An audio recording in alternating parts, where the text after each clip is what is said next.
Hello, नमस्कार। कोविड-19 के इस मुश्किल घड़ी में बच्चों, हम सभी लोग अपने घरों में रहकर कार्य करने के लिए थोड़ा मजबूर हैं।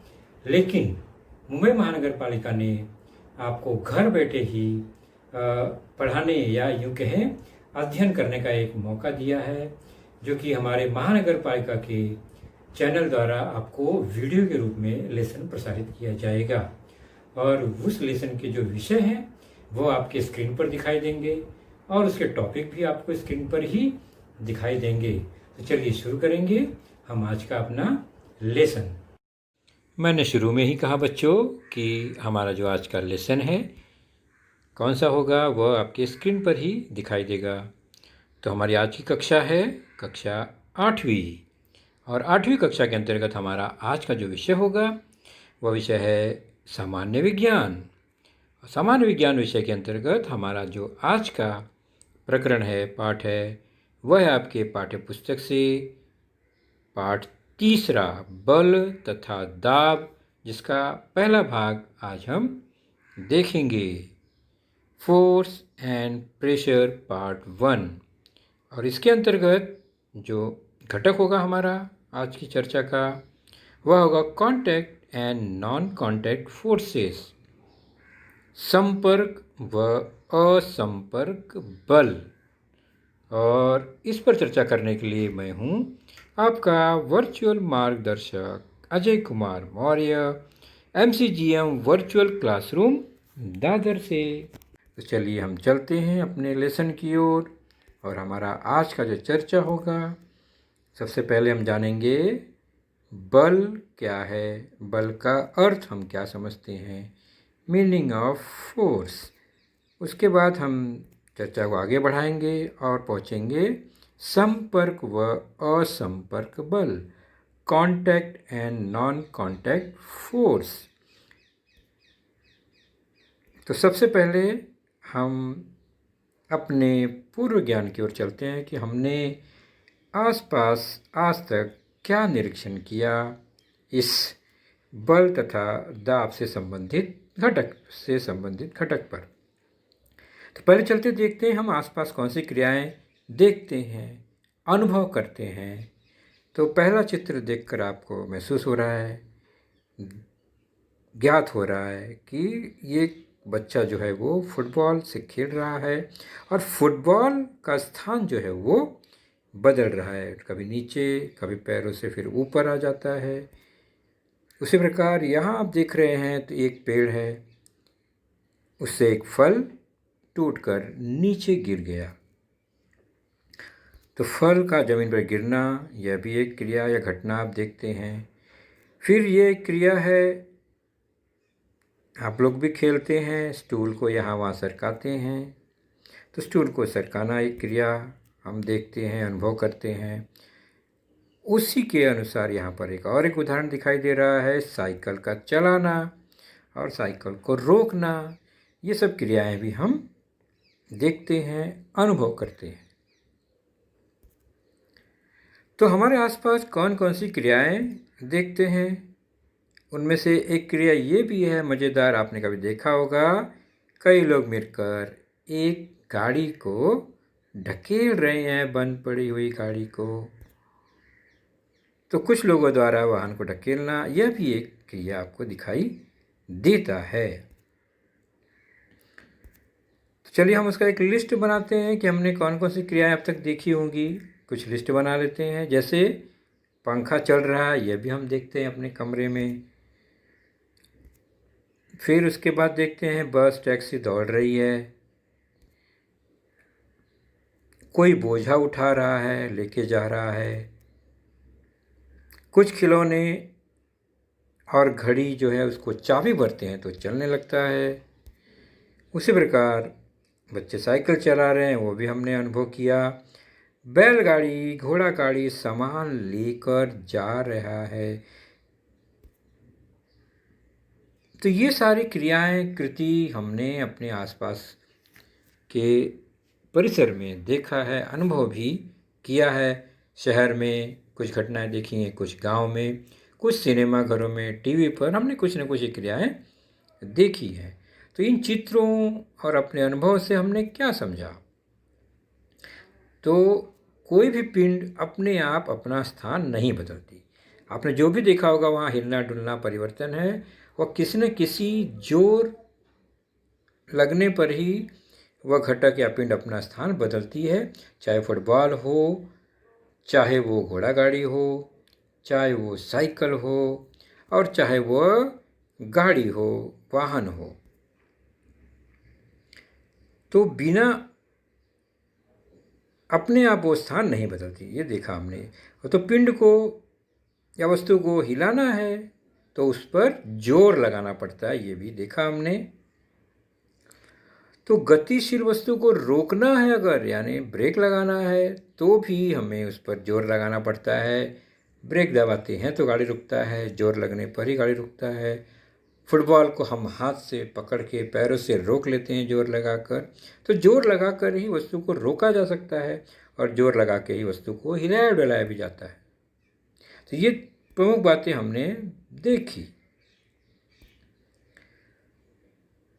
तो उसे हम नोट करते हैं कि किसी भी प्रकार से किसी पिंड या वस्तु को खींचने के लिए, आकार बदलने के लिए, उसकी गति कम करने के लिए, उसे रोकने के लिए या दिशा बदलने के लिए जो भी जोर लगाया जाता है उसे ही हम बल या फोर्स कहते हैं। तो विज्ञान में यह एक फोर्स हुआ जिससे कि वस्तु का आकार बदल जाए, उसकी गति कम हो जाए, उसे रोका जा सके, उसकी दिशा बदली जा सके या उसे खींचा जा सके। तो यह एक घटक जो है उसे हम कहते हैं बल, force.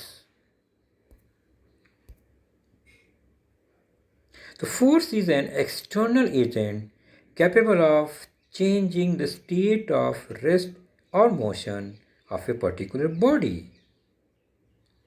Or we can say force is a physical cause that can change the state of motion or the dimensions of an object.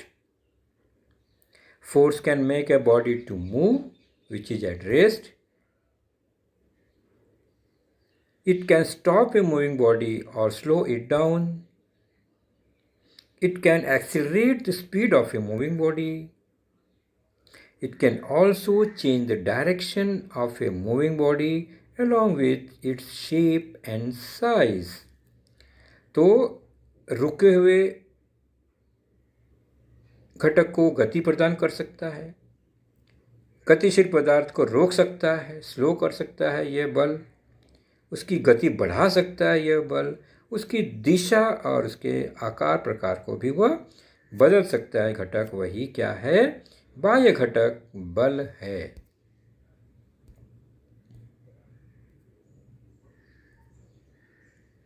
और हमने पिछली कक्षाओं में बल के कुछ प्रकार देखे हैं, टाइप्स ऑफ फोर्सेस, जैसे स्नायु बल, पेशी बल, मस्कुलर फोर्स। हम उनकी लिस्ट देख लेते हैं। दूसरा यांत्रिक बल, मैकेनिकल फोर्स, जो मशीन या यंत्र के थ्रू होता है। तीसरा है घर्षण बल, फ्रिक्शनल फोर्स, जो कि ब्रेक वगैरह में यूज होता है। चुंबकीय बल, मैग्नेटिक फोर्स, चुंबक द्वारा निर्मित होता है। गुरुत्व बल, ग्रेविटेशनल फोर्स, जो कि पृथ्वी के गुरुत्वाकर्षण बल के द्वारा निर्मित होता है। स्थिर विद्युत बल, इलेक्ट्रोस्टैटिक फोर्स, जो कि दो पिंडों के घर्षण से निर्मित बल होता है। तो यह जो है ये सभी बल के प्रकार हमने पिछली कक्षाओं में देखे हैं, जिनमें से ये जो तीन बल हैं, स्नायु बल, यांत्रिक बल, घर्षण बल, इनमें दो घटकों का आपस में संपर्क होता है किसी न किसी तरह से, यानी बिना संपर्क किए, बिना स्पर्श टच किए ये बल नहीं लगते। इन्हें हम कांटेक्ट फोर्स कहेंगे। संपर्क बल मतलब पिंडों के आपसी संपर्क के कारण, टच के कारण, स्पर्श के कारण यह बल निर्मित होता है, लगता है। तो बल लगने के लिए दोनों का एक दूसरे को स्पर्श होना जरूरी है।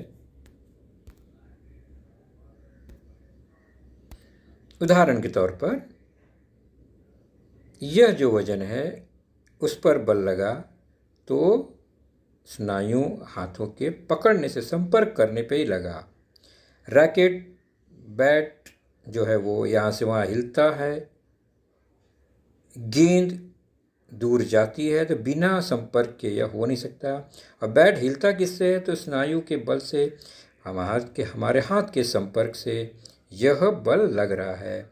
फुटबॉल भी स्नायु के बल से, पैरों के संपर्क से उस पर बल लग रहा है। और इन सब में हमारे शरीर का स्नायु कार्य कर रखा है, मसल काम करता है। तो यह एक मस्कुलर फोर्स, स्नायु बल का उदाहरण है। और यह मस्कुलर फोर्स होता है संपर्क बल का प्रकार। तो जितने भी बल के प्रकार थे उनको दो भागों में बांट सकते हैं। एक तो संपर्क में, यानी संपर्क के कारण निर्मित बल। तो स्नायु बल जो है वो संपर्क बल आता है। दूसरा, घर्षण के कारण निर्मित बल, जैसे कि आप देख रहे हैं, घर्षण जितना ज़्यादा होगा फिसलन उतना कम होगा, जितना घर्षण कम उतना फिसलन ज़्यादा। तो ये घर्षण से निर्मित बल है। ब्रेक लगाने के लिए घर्षण करना पड़ता है तो ब्रेक लगता है, और फिसलने के लिए घर्षण बल कम से कम करना पड़ता है तो हम फिसलते हैं। तो बर्फ़ पर घर्षण बल कम हो जाता है तो बहुत तेज़ी से फिसलते हैं। मिट्टी पर हम उतने तेज़ी से नहीं फिसल पाते, घर्षण बल अधिक रहता है। तो यह संपर्क के कारण होता है। पैरों का ज़मीन से संपर्क होता है, वस्तु का ज़मीन से संपर्क है। तो ये घर्षण के कारण, ब्रेक के रबर का टायर के रिंग से संपर्क होता है, घर्षण होता है। तो संपर्क बल का ही उदाहरण है घर्षण बल, फ्रिक्शनल फोर्स। उसी प्रकार स्नायु बल, यांत्रिक बल, घर्षण बल, ये संपर्क बल हुए। इसके अलावा 3 बल देखे हमने, चुंबकीय बल, गुरुत्व बल और स्थिर विद्युत बल। तो ये जो शेष तीनों हैं, इनमें आप ध्यान से देखेंगे तो वस्तुओं का प्रत्यक्ष, यानी घटकों का, दोनों घटकों का प्रत्यक्ष संपर्क नहीं होता है, फिर भी इसमें बल लग जाता है, जिसे हम नॉन कॉन्टैक्ट फोर्सेस या असंपर्क बल कहते हैं। तो चुंबकीय बल, चुंबक का चुंबकीय पदार्थ से स्पर्श न होने पर भी बल लगता है। गुरुत्व बल, वस्तु का जमीन यानी हमारी पृथ्वी द्वारा बल लगाया जाता है बिना किसी संपर्क के। और स्थिर विद्युत बल में भी उसमें चार्ज होता है तो बल अपने आप लग जाता है, वह हम उदाहरण द्वारा देखेंगे। जैसे कि फल अपने आप नीचे गिरा, पृथ्वी ने उसे खींच लिया, टूटने पर फल टूटता है तो सीधे नीचे की ओर आ गया, यानी पृथ्वी का गुरुत्वाकर्षण बल उस पर काम किया। तो ये उदाहरण है गुरुत्वाकर्षण बल का, और वह आएगा घट असंपर्क बल के अंतर्गत ही गुरुत्व बल आता है, बिना किसी संपर्क के बल लग गया। उसी प्रकार यह देख रहे हैं, चुंबक कील के आसपास जाते ही चिपक जाता है बिना स्पर्श किए ही। या दो चुंबक विजातीय ध्रुव हैं तो चिपक जाते हैं, सजातीय ध्रुव हैं तो दूर भागते हैं बिना स्पर्श किए। केवल दूरी बनाए रखने पर भी ये काम बल कार्य करता है। तो चुंबकीय बल भी असंपर्क बल है। उसी प्रकार स्थिर विद्युत बल भी असंपर्क बल है। रबर या कंघी को आप बालों में रगड़कर कागज के पास ले जाते हैं तो उसमें आवेश उत्पन्न होता है और वह कागज को खींच लेता है। तो इसका मतलब बिना स्पर्श किए ही उसमें बल निर्मित हो जाता है, कागज और कंघी में, या प्लास्टिक के पाइप और कागज में। तो स्थिर विद्युत बल भी असंपर्क बल है। तो बलों का विभाजन 2 भागों में हम कर सकते हैं, जिसमें 2 पिंडों के अथवा एक पिंड का दूसरे पिंड के प्रत्यक्ष संपर्क के कारण बल प्रयुक्त होता है, वह संपर्क बल। दूसरा है 2 पिंडों के बीच दूरी रहने पर भी बल प्रयुक्त होता है, वह है असंपर्क बल। तो 2 कैटेगरी मिला हमें फोर्स का, 2 कैटेगरी। एक फोर्स है जिसमें that is applied by object in contact with each other, that is contact force, and a force which acts on an object without coming physically in contact with it, वह है non contact force. चलिए अब इसी जानकारी के आधार पर हमारा स्वाध्याय शुरू होगा और आपको बताना है क्या। पहले चित्र को ध्यान से देखिए और उसके नीचे एक बॉक्स खाली है हर चित्र के आसपास, वहाँ पर हमें उसमें भरना है। क्या भरना है, पहले चित्र का निरीक्षण करिए ध्यान से। अपने नोटबुक में क्या करेंगे, चित्र तो बनाकर नहीं लिखेंगे, तो आप हर चित्र का एक क्रमांक दिया गया है 1 2 3 4 5 6। उसका हमें क्या लिखना है कि यह चित्र संपर्क बल का प्रकार है या असंपर्क विभाग का प्रकार है, यह हमें बताना है। तो बच्चों आप लोग आसानी से बता सकते हो। चित्र का ध्यान से निरीक्षण कीजिए और जो हमने सीखा उसको जरा सा सोचिए तो आप आसानी से उत्तर दे पाएंगे। तो बच्चों आपने देखा आज का लेसन, उसके प्रमुख मुद्दों को ध्यान से बार बार दोबारा देखकर समझने का प्रयास कीजिए, क्योंकि एक बार देखने पर किसी को भी वो पूरा मुद्दा समझ में नहीं आता। तो जैसे ही हम 2 बार 3 बार देखेंगे तो हमें वह समझ में आने लगेगा। और इसके आगे की जानकारी जो होगी बच्चों, वह निश्चित ही हमारे अगले वीडियो में होगी।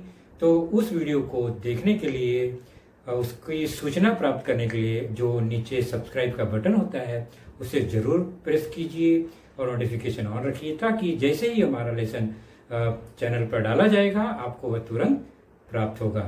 तो अपना ख्याल रखिए, सुरक्षित रहिए। Thank you.